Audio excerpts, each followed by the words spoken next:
चलिए भैया आज के सेशन की हम शुरुआत करते हैं।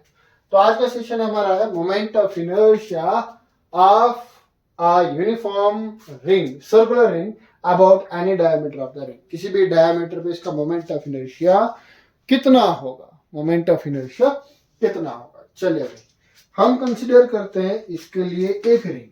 हमने एक रिंग कंसीडर किया कुछ इस प्रकार से, ये हमारे पास रिंग है। तो कहता है भाई थोड़ा सा ध्यान से, ये रिंग है, ठीक है। ये भी रिंग आपको नहीं दिखाई दे रहा, ओवल शेप पे दिखाई दे रहा है। हम अभी इसका थोड़ा सा करके देखेंगे। कहता है अगर ये इसका डायामीटर है या फिर ये इसका डायामीटर है, मान के चले कि ये एक्स एक्सिस, ये वाई एक्सिस और ये रहा हमारे पास Z axis, Z and Z prime axis, negative Z axis, this is negative X axis, this is negative Y axis and this is your Z axis, है ना। तो कहता है भाई अगर मेरे पास ये एक रिंग है कुछ इस प्रकार से, ठीक है, ओके चलो कोई बात नहीं, थोड़ा सा लेट लग जाएगा डायग्राम बनाने में, तो दिक्कत नहीं है ना।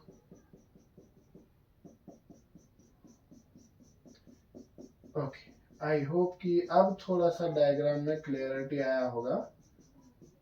ओके चलिए भाई अब एक चीज का यहाँ पे ध्यान दीजिए कि सेंटर में चाहे एक्स और वाई एक्सिस देखा जाए तो ये दोनों एक दूसरे के परपेंडिकुलर है, चाहे एक्स वाई प्लेन और जेड के बीच में एंगल देखा जाए तो ये भी एक दूसरे के परपेंडिकुलर है।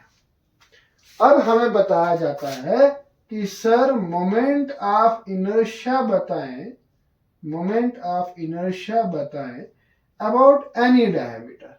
तो डायमीटर है सर इस रिंग के 2, ये हमारे पास सेंटर है point O, this is the point O, हम यहाँ पर ओ कंसिडर करते हैं।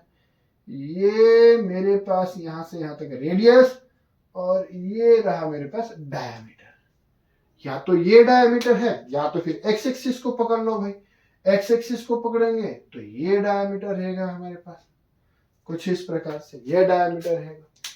तो क्वेश्चन ये है कि भाई अगर मैं इसको वाई एक्सिस पर घुमाऊंगा कुछ इस प्रकार से, अगर मैं इसको घुमाऊं तो बताओ कि यहां पर मोमेंट ऑफ इनर्शिया कितना होगा।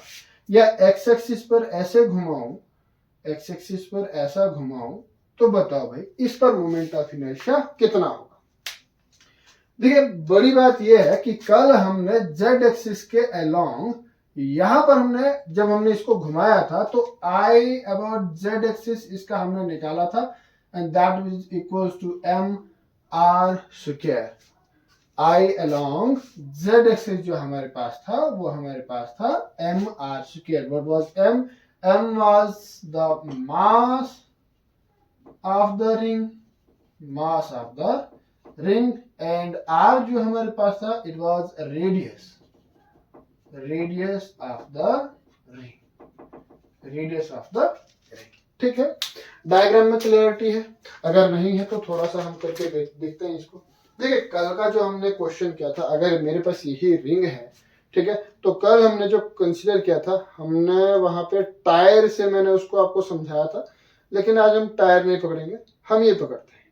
ये ब्लैक पेन जो है, this is the axis passing through the centre, और मैं इसको अगर ऐसे घुमाता हूं तो इस एक्सिस पे हमने इसका मोमेंट ऑफ इनर्शिया निकाला था कि जब ये ऐसा घूम रहा है, ऐसा सेंटर से एक्सिस को, जो एक्सेस इसका एक्सेस ऑफ रोटेशन है वो सेंटर से पास होते हुए घूम रहा है, तो उस वक्त इसका मोमेंट ऑफ इनर्शिया कितना था? एम आर स्क्वायर, ठीक है। आज हमें बोला जाता है कि ये जो आपको दिखाई दे रहा है, ये दिस इज द डायमीटर। अगर मैं इसको ऐसे घुमाऊं, ऐसे घुमाऊं, इस रिंग को मैं अगर ऐसे घुमाऊं तो अब बताओ कि भाई अब इसका मोमेंट ऑफ इनर्शिया कितना होगा, ठीक है। अब इसका मोमेंट ऑफ इनर्शिया, मतलब ये जो डायग्राम दिख रही है ये आपको कुछ इस प्रकार से दिख रही है। हमने जो मोमेंट ऑफ इनर्शिया निकाला था वो निकाला था इस लाइन पे, ये जो ब्लैक पेन है यहाँ पे हमने मोमेंट ऑफ इनर्शिया निकाला था कल का, the axis which is perpendicular to the plane and passing through the centre, है ना। कल हम हमारे पास ये जो थी ये ऐसे घूम रही थी, ऐसे रोटेट कर रही थी, एक्स एक्सिस को ऐसे घुमा के, ठीक।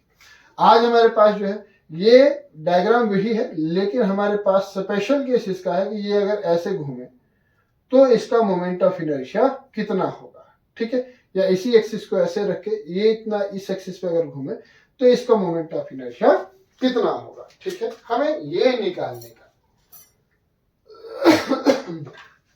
ठीक है।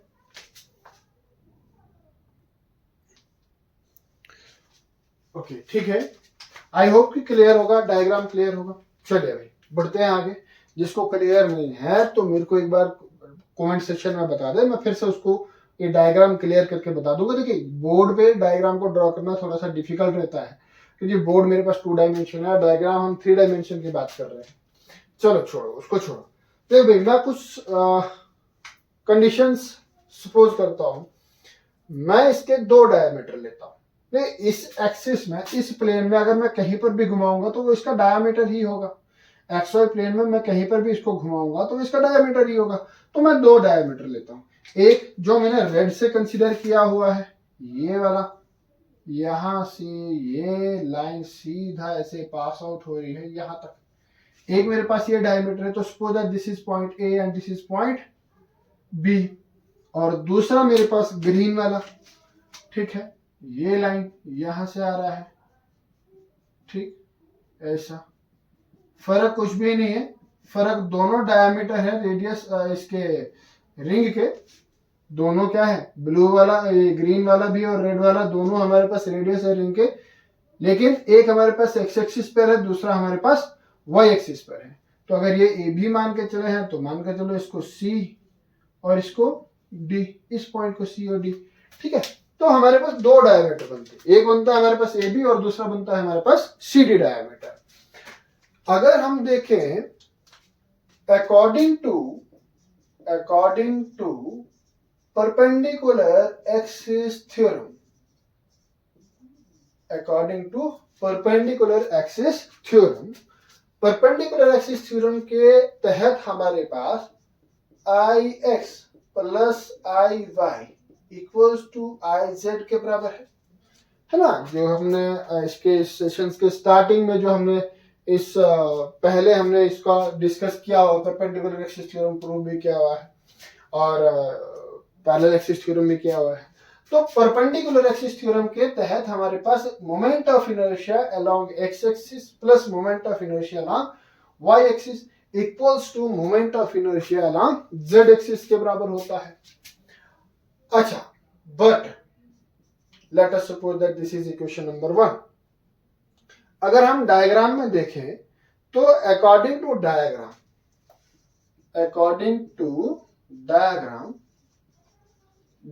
के तहत हमारे पास आई जेड जो है, ये हमने लास्ट सेशन में निकाला था, ये हमारे पास है M R square. I X equals to I Y होगा and that is equals to, let us suppose that I या Ix equals to Iy according to the figure। क्योंकि AB और CD हमारे पास क्या है, डायमीटर है, तो जितना मोमेंट ऑफ इनर्शिया यहाँ पर होगा उतना ही मोमेंट ऑफ इनर्शिया यहाँ पर होगा, है ना। मोमेंट ऑफ इनर्शिया तो सेम होगा। अगर मैं इस डायमीटर से ना छोड़ के इस डायमीटर से घुमाऊं, रिंग तो वही है और यूनिफॉर्म है। बड़ी बात तो यूनिफॉर्म है, ध्यान देना यूनिफॉर्म है। अगर यूनिफॉर्म नहीं होगी, मतलब मान के चलो कि यहाँ से रिंग थोड़ा सा मोटा है, यहाँ से पतला है, यहाँ से मोटा है, यहाँ से पतला पतला है, या कुछ भी है, नॉन यूनिफॉर्म है, तो फिर इसका मोमेंट ऑफ इनर्शिया अलग हो सकता है, क्योंकि moment of inertia mass distribution के ऊपर डिपेंड करता है। ऐसे वो क्या बोलते हैं उसको, सेंटर ऑफ मास, है ना। तो आर वेरी करता है, ठीक है। लेकिन अगर यूनिफॉर्म रिंग है तो इसका मोमेंट ऑफ इनर्शिया तो बराबर होगा, चाहे मैं एक्स एक्सिस पे घुमाऊं चाहे इसको वाई एक्सिस पे घुमाऊं। तो मैं लिख सकता हूं सर, ठीक है, कि I of X is equal to I of Y. Therefore equation A can be written as, equation A को मैं लिख सकता हूं, क्या लिख सकता हूं sir, 2 times I of X is equal to I of Z के बराबर, which implies I of X is equal to I of Z upon 2। तो आई एफ एक्स क्या है, आई एक्स हमारे पास है moment of inertia along X axis which is the diameter, ठीक है। So it will be ID is equal to IZ/2, IZ/2, ठीक है, IZ/2, है ना।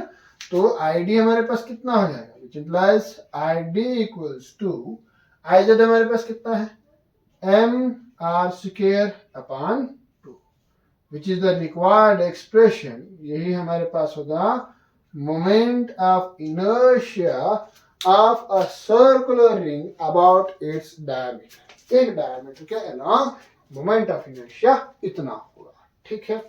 आई होप कि क्लियर हुआ होगा। नेक्स्ट क्वेश्चन की ओर बढ़ते हैं। अगले सेशन में हम इस सेशन में हम इसकी बात नहीं करेंगे क्योंकि बोर्ड मेरा थोड़ा अभी नया है, इसको लगा हुआ है, साफ प्रॉपरली नहीं होगा। मिलते हैं बहुत जल्द अगले सेशन में, तब तक के लिए जय हिंद, जय भारत, बाय।